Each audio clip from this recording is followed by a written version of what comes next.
Jaz pred 2 dnevoma že na glavnem odboru dejal, da bodo sprožili določene aktivnosti, ker da se v zdravstvenih zavodih pač mimo volje zdravnikov ali kaj razporejena dežurna mesta in da imajo do tega manjše plače in da bodo oni vztrajali na tem, da bodo še naprej zdravniki plačevani tako, kot so bili pred 1.1. In da torej zahtevajo za nagrado. So bojo še naprej plačevali kot prej pred 1.1., če bodo tako obremenitev tudi imeli. Torej, če bo obremenitev preko 60% tiste v primerjavi z rednim delom, potem bo plačilo točno tako, kot je bilo prej. Medtem ko na tistih deloviščih, kjer so ugotovili vodje in tisti, ki so pač odgovorni za spremljanje delovnega procesa, da so obremenitve manjše od 60%, tu se popravlja dežurna služba, ki je pa slabše vrednotena, torej plačilo za to je enako za vse, ki dežurajo in je manjše, skladno z zakonom, ki je to spremembo tudi uvedel. Zdravniki pravijo, da niso dobili podpis aneksov k pogodbi, s katero bi se recimo drugačen način dela določil. Ministrstvo za javno upravo je to tolmačilo tudi direktorjem. Ta sestanek smo imeli pred 14 dnevi pravzaprav že, kjer so jim pojasnili, da tak aneks ni potreben, da pa seveda lahko opredelijo v dodatku v pogodbi to, da je plačilo, da dela delavec tudi dežurno službo in da je v tem primeru pač plačilo tako, kot je. Ni pa potreben aneks k pogodbi za zaposlitev. Ni potreben.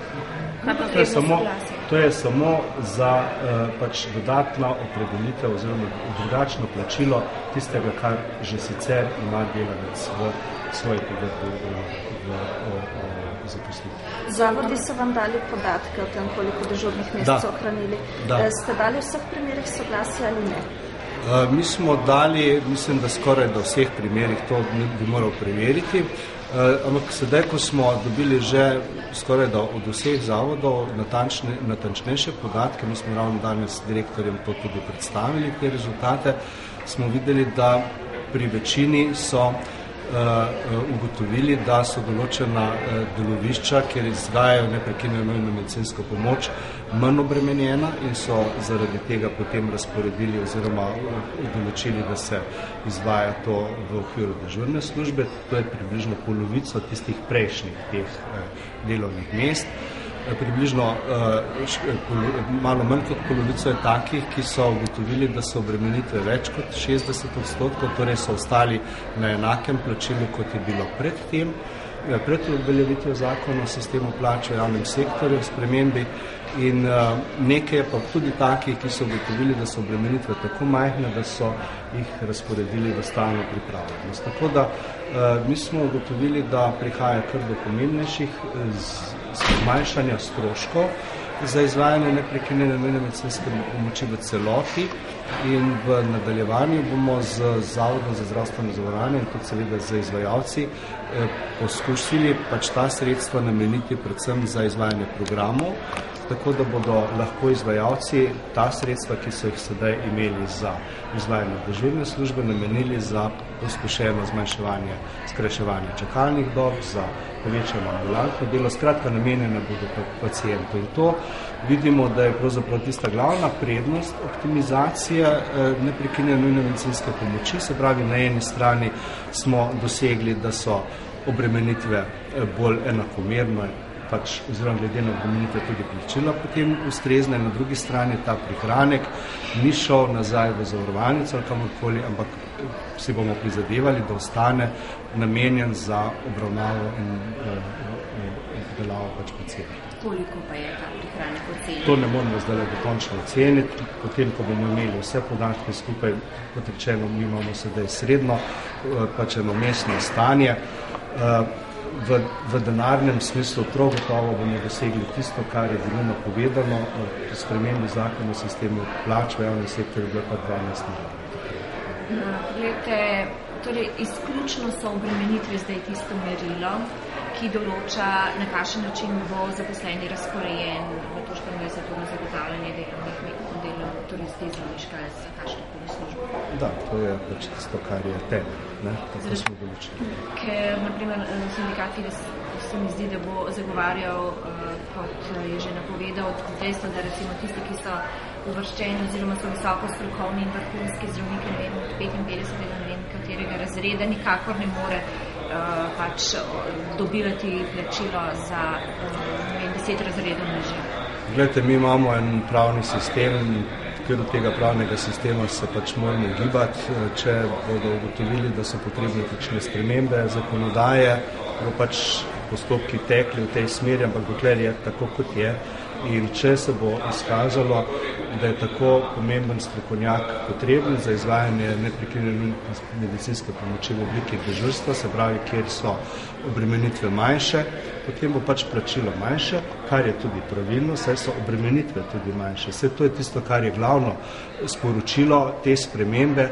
Če si manj kot 60% obremenjen, potem je seveda utemeljeno, da je tudi plačilo manjše, kot pa bilo, oziroma kot je pri tistih, ki so več kot 60 oziroma blizu rednega dela obremenjeni. In tem je razlika. Edina razlika, ki jo prinaša ta sistem, je bolj pošteno plačilo, bolj pravično plačilo za tiste, ki imajo manjše obremenitve, imajo pač manjše plačilo kot tisti, ki imajo polne obremenitve. To je zelo preprosto in tisti, ki je pač tako vrhunski strokovnjak in ima sicer dobro plačilo, če bo zainteresiran, da bo sodeloval v tej izvajanju neprekinjene medicinske pomoči, bo pač takrat dobil nekoliko manjši znesek. In vse to smo imeli itak tudi pred leta 2008, kjer smo imeli bistveno slabše plačano delo v neprekinjeni medicinski pomoči, kajti bile so drugačne osnove in tudi drugačno plačilo smo šteli posebej efektivne ure,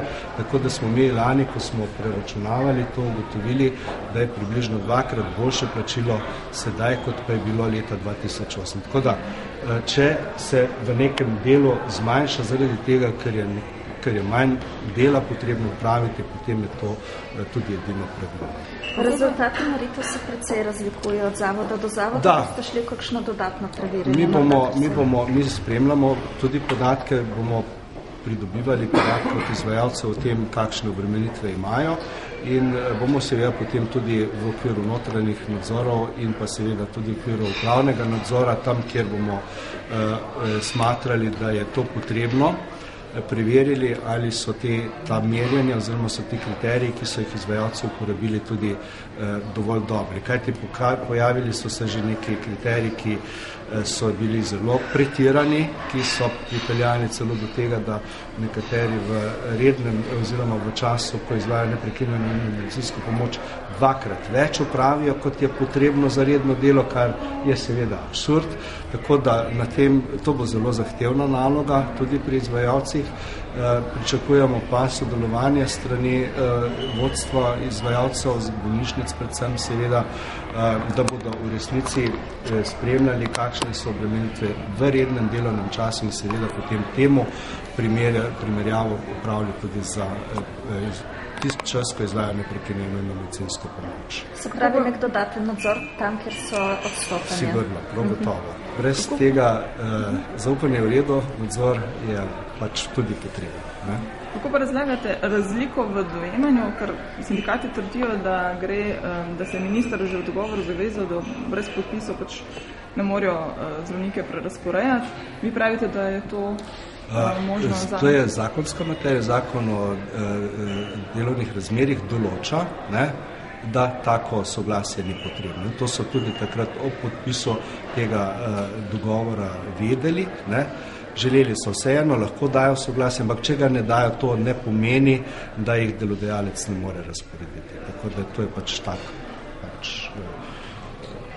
Morda tudi sindikati takrat niso tega čisto natančno poznali, mi smo imeli takrat pravne strokovnjake zraven, smo jim povedali, da to zakon določa tako in to je v bistvu Ministrstvo za javno upravo veliko bolje tolmači kot lahko jaz, ker pač ni to tisto moje ožje področje, ampak mi smo tudi pravzaprav danes obvestili izvajalce zdravstvene dejavnosti in tudi obvestili na našo spletno stran to pojasnilo, ne?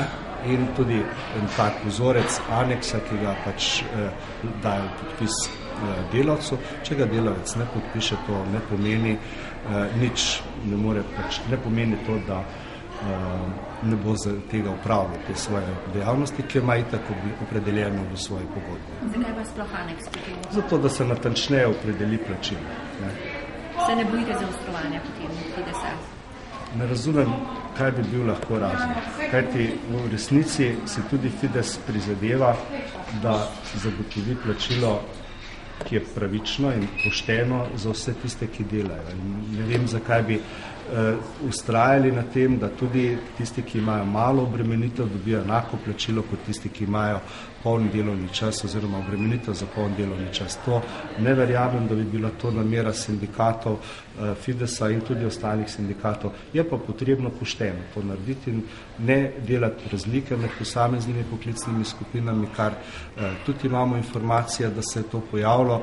Torej, tu moramo biti resnično tudi tankočutni do te mere, da ne bi sedaj novih krivic s tem vzpostavljali. Pa ste vi recimo mogoče na vaši strani opazili, ali je prišlo do vas kakšne o nepravilnostih pri temu? Mi nismo še upravili nobenih teh nadzorov, ker kot rečeno pravzaprav postavljamo šele do 1.4. moramo pripraviti mrežo in do takrat bomo te podatke tudi imeli. Nam pa sindikati sporočajo, da so zasledili nepravilnosti. Mi smo imeli minister je imel s predstavniki sindikata vseh sindikatov, to v okviru pogajalske skupine vladne. Bila je takrat tudi ministrica Krebsova prisotna. Skupaj smo se pogovarjali o tem in takrat so sindikati navedli nekaj primerov, da so to nepravilnosti, ampak verjetno so te nepravilnosti tudi posledice napačnega razumevanja. Mi imamo sedaj v vsaki bolnišnici kontaktno osebo, s katero urejamo pravzaprav vse te dvomljive podatke, ki nam jih posredujejo, jih posebej te osebe potem informiramo in seznanjamo, na kakšen je pristop, tako da pričakujemo, da bo ta sprememba kljub vsemu šla skozi v teh 2 mesecih, tako da bomo v resnici prišli do pravih podatkov in da bo sistem potem v končni fazi bolje urejen.